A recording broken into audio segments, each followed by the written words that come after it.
E aí, instrutores, tudo certo? Sejam bem-vindos. Hoje a gente vai colocar uma ferramenta nova e, olha, essencial na nossa caixa, a autorregulação. Com ela, a gente vai transformar aqueles desafios do dia a dia em oportunidades para construir uma tropa de bombeiros mirins que não é só forte, mas resiliente de verdade. Vamos nessa? Bom, vamos direto ao ponto. E nosso ponto de partida é essa pergunta que vem lá do livro Disciplina Positiva. Ela faz a gente parar para pensar numa ideia muito antiga. De onde a gente tirou que para uma criança agir melhor, primeiro ela precisa se sentir pior? Será mesmo que para construir um caráter forte, a gente precisa começar demolindo a autoestima dela? É isso que a gente vai investigar hoje. Olha só o nosso plano de ação para hoje. Primeiro, a gente vai identificar o chamado de emergência, que é o desafio. Depois, vamos entrar na sala de controle do cérebro para entender o que está acontecendo de verdade. Aí, a gente se equipa com a ferramenta do tempo positivo e assume nosso posto de capitão da calma. E para fechar, vamos ver como tudo isso constrói a tropa resiliente, que é a nossa grande missão. Todo instrutor aqui conhece esse som, né? E não é a sirene da viatura. É o alarme de uma crise emocional. Uma birra, uma discussão, um desafio. À primeira vista, parece um incêndio que a gente precisa apagar para ontem. Mas a grande questão é, será que a nossa mangueira de sempre, o nosso jeito tradicional de agir, não está, na verdade, jogando gasolina nesse fogo? E aqui a gente vê o contraste preto no branco. De um lado, o castigo. A lógica dele é da dívida. Você errou, então agora tem que pagar se sentindo mal. O resultado disso, distanciamento, hostilidade. Do outro lado, a abordagem positiva. Aqui a lógica é a do aprendizado. Você errou, então agora precisa se sentir melhor para conseguir aprender a fazer diferente. O resultado, conexão e confiança. É uma virada de chave completa, de punir para ensinar. E os efeitos do castigo a longo prazo, olha, são devastadores. Eles minam exatamente o que a gente quer construir. São os 4 R's. Primeiro, o ressentimento, aquela sensação de isso não é justo. Depois vem a retaliação, o desejo de dar o troco. Em seguida, a rebeldia, que é o então vou fazer o contrário. E por fim, talvez o mais perigoso, o recuo. A criança ou aprende a disfarçar para não ser pega, ou pior, começa a acreditar naquela vozinha que diz, eu sou ruim. Nenhum desses R's ajuda a formar um bombeiro mirim corajoso e confiante. Certo, mas por que essas explosões emocionais acontecem? Para entender, a gente precisa fazer uma visitinha à sala de controle do cérebro.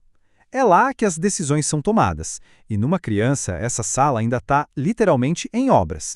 Vamos começar pelo térreo, que é o cérebro de baixo. Pensa nele como o nosso sistema de alarme mais antigo e reativo. Ele não pensa, ele só age. Quando a criança se sente ameaçada ou muito frustrada, esse alarme dispara e o corpo todo entra no modo lutar, fugir ou congelar. Nesse momento, a parte lógica do cérebro está offline, é só instinto puro. Agora, subindo para o andar de cima, a gente tem o cérebro superior, o neocórtex. Essa é a nossa sala de controle moderna. É onde fica a capacidade de planejar, de analisar e de se acalmar. Só que, e aqui está o pulo do gato, essa sala de controle ainda está em plena construção durante a infância. A fiação que conecta ela com o sistema de alarme lá de baixo ainda é meio frágil, sabe? Vive dando umas falhas. E aqui a gente chega no ponto central. Não é uma questão de mau comportamento ou de manha. Crianças pequenas, como o material de apoio nos mostra, simplesmente não têm o equipamento neurológico pronto para conseguirem se acalmar sozinhas. Não é teimosia, é biologia. Pedir autocontrole para elas é a mesma coisa que exigir que um recruta levante um peso para o qual ele ainda não tem músculo desenvolvido. Ok, então agora que a gente já entendeu qual é o desafio e a ciência por trás dele, vamos conhecer a nossa principal ferramenta para lidar com essas emergências, o tempo positivo. A estratégia é muito simples. Primeiro a gente acalma, para só depois resolver.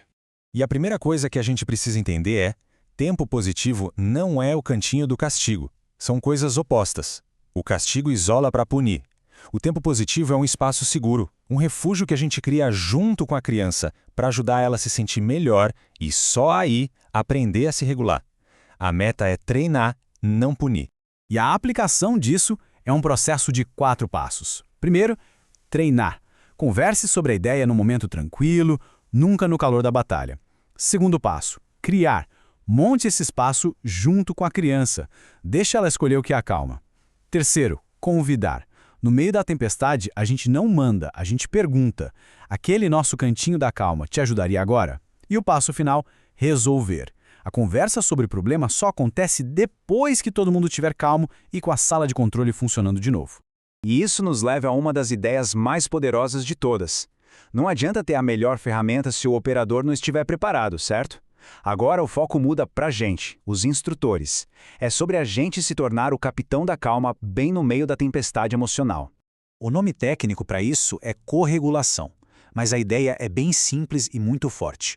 Nós, os adultos calmos, emprestamos o nosso equilíbrio para a criança que está desregulada. A gente funciona como uma âncora no meio da tempestade dela. Em vez de entrar no caos junto, a gente oferece a calma. E de tanto a gente ser esse modelo, a gente ensina o cérebro dela a encontrar esse caminho sozinho no futuro. E uma ferramenta muito boa para a gente conseguir ser esse capitão da calma está no nosso jeito de falar. A proposta é a gente trocar a acusação pela necessidade. Então, em vez de falar, eu tô com raiva porque você não obedece, a gente pode tentar, eu tô frustrado porque eu preciso de cooperação para a gente manter o lugar seguro. Essa pequena mudança de foco, de você fez para eu preciso, transforma um conflito num problema para ser resolvido junto. E o motor que faz essa corregulação toda funcionar é o acolhimento. É a nossa capacidade de separar o sentimento do comportamento.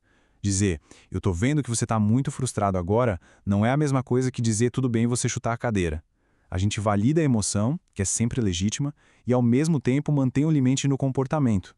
Esse ato de acolher o sentimento sem julgar é a chave que abre a porta da confiança e deixa a criança aceitar a nossa ajuda. E por que todo esse esforço? Porque o nosso objetivo final não é só apagar os incêndios do dia a dia, é construir uma tropa de jovens que estão preparados para a vida, capazes de enfrentar qualquer desafio com coragem e com equilíbrio.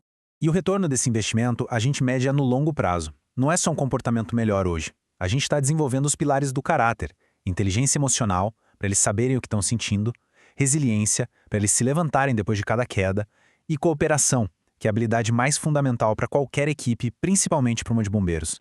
O resultado disso é uma tropa que não apenas segue ordens, mas que pensa e sente de forma madura. Eles aprendem a gerenciar as emoções sob pressão, a resolver problemas em equipe em vez de criar outros. Desenvolvem uma autoconfiança que vem de dentro, sabe? E o mais importante de tudo, aprendem a confiar uns nos outros e nos seus líderes, criando laços de lealdade que são a base de qualquer tropa de elite. E para a gente terminar, eu queria deixar essa reflexão. O nosso trabalho como instrutores vai muito, mas muito além das técnicas de combate a incêndio. Quando a gente usa essas ferramentas, não estamos só gerenciando o comportamento de hoje. A gente está construindo a fundação de um adulto. Estamos garantindo que esses jovens passem a vida construindo o futuro, em vez de passar a vida se recuperando da infância. E essa, instrutores, é a nossa verdadeira e mais importante missão.